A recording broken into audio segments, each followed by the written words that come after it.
Hi guys! Welcome to Jekotech TV! Smile ka muna dyan! Okay guys, let's go! Eto guys, ito yung kanilang registration form. So magre-register tayo para malaman natin ano bang klaseng application to. So maglagay tayo dito ng mobile number, tapos password, tapos ulitin daw ang password. Gawin na natin. Yan, ganyan lang simple. Simpleng-simple. Click natin register. Ito nga guys, after natin mag-sign up or mag-register, magkakaroon tayo ng libreng personal account balance na 30 pesos. So ito yung libreng free 30 pesos. So maliban dyan, wala na pong ibang libre. Kailangan na natin paghirapan ang ating kikitain dito. So check natin, meron silang mga inaalok dito ng mga investment. Check na natin dito sa home. So yan, so ito yung mga inaalok dito ng mga investment. Pinakamalit na investment daw dito ay 200 pesos. At ang cycle daw nito ay 60 days na meron daw nakitang 40 pesos every day. Kaya ang total niyan ay 2,400.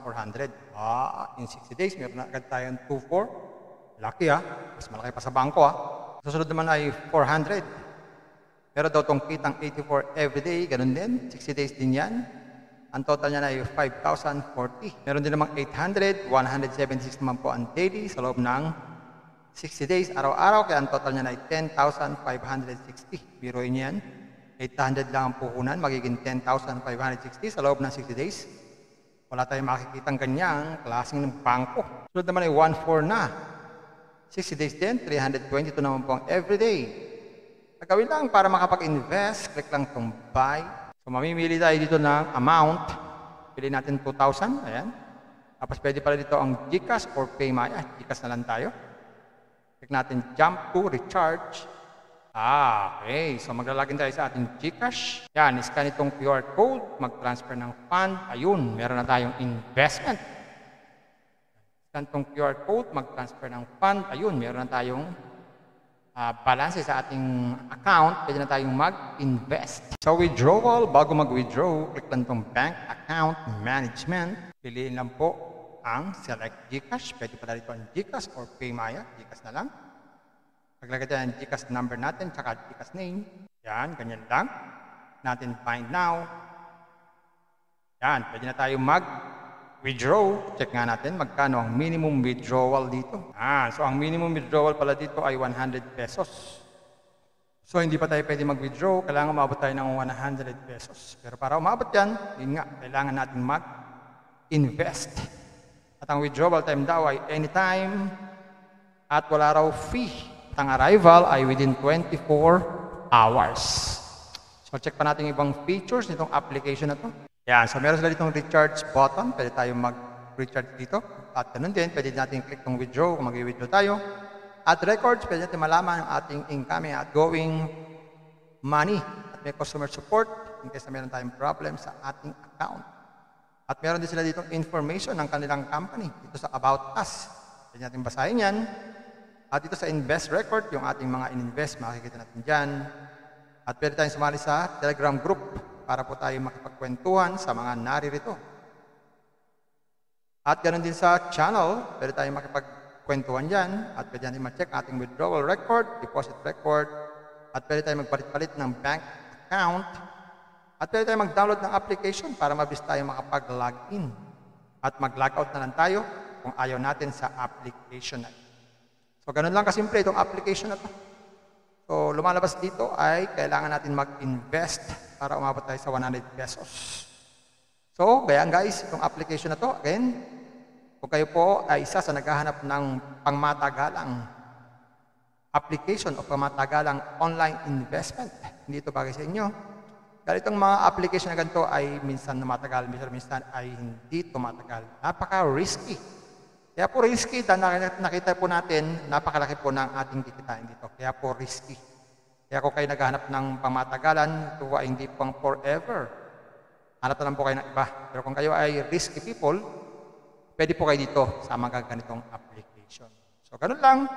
Pero pag-aralan nyo pa rin, okay? Tignan nyo mabuti, bago kayo maglabas ng pera, bago kayo mag-invest. Pampaalala, ang ganitong mga application, minsan tumatagal, pero minsan sandaling-sandali lamang. Kagaya itong application na to, ang hula ko dito, tatagal ito mga 4 to 5 days. Pag sumobra dyan, swerte na tayo. Kaya maging maingat sa ating pag-i-invest. At kung wala kayong pag-invest,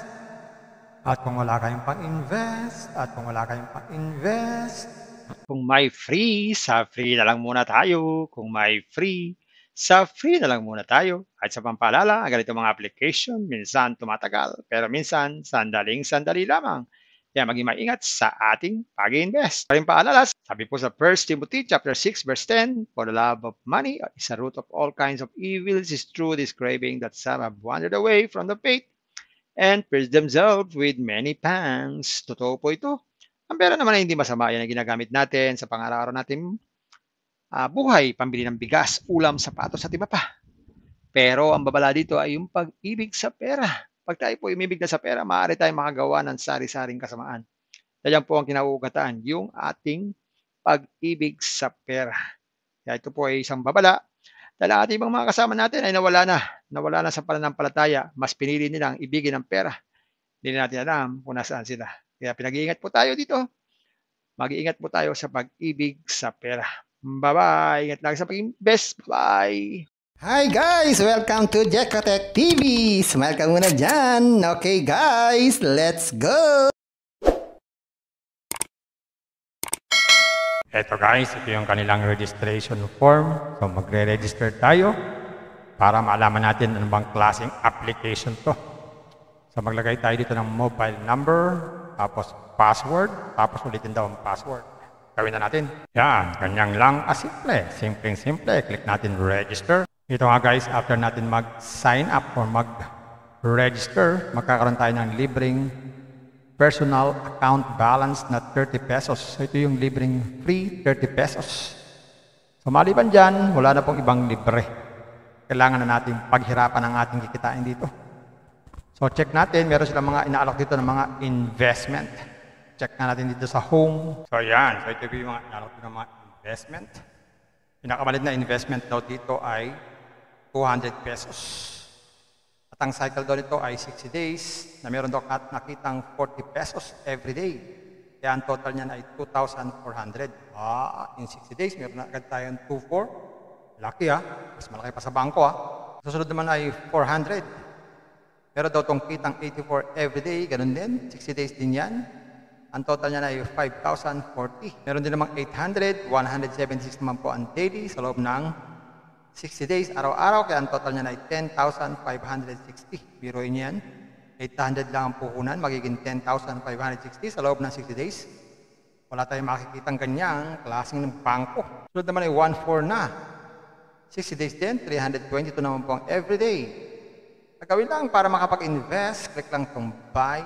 So mamimili tayo dito ng amount. Pili natin 2,000, ayan. Tapos pwede pala dito ang GCash or PayMaya. GCash na lang tayo. Click natin jump to recharge. Okay. So maglalagin tayo sa ating GCash. Yan, scan itong QR code, mag-transfer ng fund. Ayun, meron na tayong investment. Scan itong QR code, mag-transfer ng fund. Ayun, meron na tayong balance sa ating account. Pwede na tayong mag-invest. So withdrawal, bago mag-withdraw, click lang itong bank account management. Piliin lang po ang select GCash. Pwede pala dito ang GCash or PayMaya. GCash na lang. Paglagay tayo ang GCash number natin, tsaka GCash name. Yan, ganyan lang. Natin find now. Yan, pwede na tayo mag-withdraw. Check nga natin magkano ang minimum withdrawal dito. So ang minimum withdrawal pala dito ay 100 pesos. So hindi pa tayo pwede mag-withdraw. Kailangan umabot tayo ng 100 pesos. Pero para umabot yan, yun nga, kailangan natin mag-invest. At ang withdrawal time daw ay anytime at wala raw fee. At ang arrival ay within 24 hours. So check pa natin ibang features nitong application na to. Yan, so meron sila ditong recharge button. Pwede tayo mag-recharge dito. At ganun din, pwede natin click tong withdraw kung mag-withdraw tayo. At records, pwede natin malaman ang ating incoming at going money. At may customer support in case na meron tayong problem sa ating account. At meron din sila ditong information ng kanilang company. Dito sa About Us. Pwede natin basahin yan. At dito sa Invest Record, yung ating mga in-invest, makikita natin dyan. At pwede tayong sumali sa Telegram group. para po tayo makipagkwentuhan sa mga naririto. At ganoon din sa channel, pwede tayo makipagkwentuhan dyan at pwede natin ma-check ating withdrawal record, deposit record, at pwede tayo magpalit-palit ng bank account, at pwede tayo mag-download ng application para mabilis tayo makapag-login at mag-logout na lang tayo kung ayaw natin sa application na ito. So, ganun lang kasimple itong application na ito. So, lumalabas dito ay kailangan natin mag-invest para umabot tayo sa 100 pesos. So, ganyan guys, itong application na ito, again, kung kayo po ay isa sa naghahanap ng pangmatagalang application o pangmatagalang online investment, hindi ito bagay sa inyo. Dahil itong mga application na ganito ay minsan matagal, minsan ay hindi tumatagal. Napaka-risky. Kaya po risky, dahil nakita po natin, napakalaki po ng ating kikitain dito. Kaya po risky. Kaya kung kayo naghahanap ng pangmatagalan, ito ay hindi pang forever. Hanap na lang po kayo ng iba. Pero kung kayo ay risky people, pwede po kayo dito sa mga ganitong application. So, ganun lang. Pero pag-aralan nyo pa rin, okay? Tignan nyo mabuti, bago kayo maglabas ng pera, bago kayo mag-invest. Pampaalala, ang ganitong mga application, minsan tumatagal, pero minsan sandaling-sandali lamang.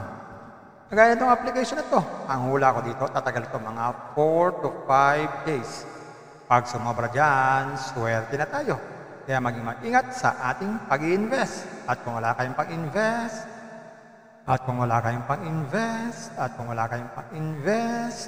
Kung may free, sa free na lang muna tayo. Kung may free, sa free na lang muna tayo. At sa pampaalala, ang ganito mga application, minsan tumatagal, pero minsan sandaling-sandali lamang. Kaya maging maingat sa ating pag-invest. Paring paalala, sabi po sa 1 Timothy chapter 6 verse 10, for the love of money is a root of all kinds of evils, is true this craving that some have wandered away from the faith and pierced themselves with many pangs. Totoo po ito. Ang pera naman ay hindi masama. Yan ang ginagamit natin sa pang-araw-araw natin buhay, pambili ng bigas, ulam, sapatos at iba pa. Pero ang babala dito ay yung pag-ibig sa pera. Pag tayo po umibig na sa pera, maaari tayong makagawa ng sari-saring kasamaan. Yan po ang kinauugataan, yung ating pag-ibig sa pera. Kaya ito po ay isang babala. Dahil ang ating ibang mga kasama natin ay nawala na sa pananampalataya. Mas pinili nilang ibigin ang pera. Hindi na natin alam kung nasaan sila. Kaya pinag-iingat po tayo dito. Mag-iingat po tayo sa pag-ibig sa pera. Bye-bye. Ingat lagi sa pag-invest. Bye. Hi guys! Welcome to Jekotech TV! Smile ka muna dyan! Okay guys, let's go!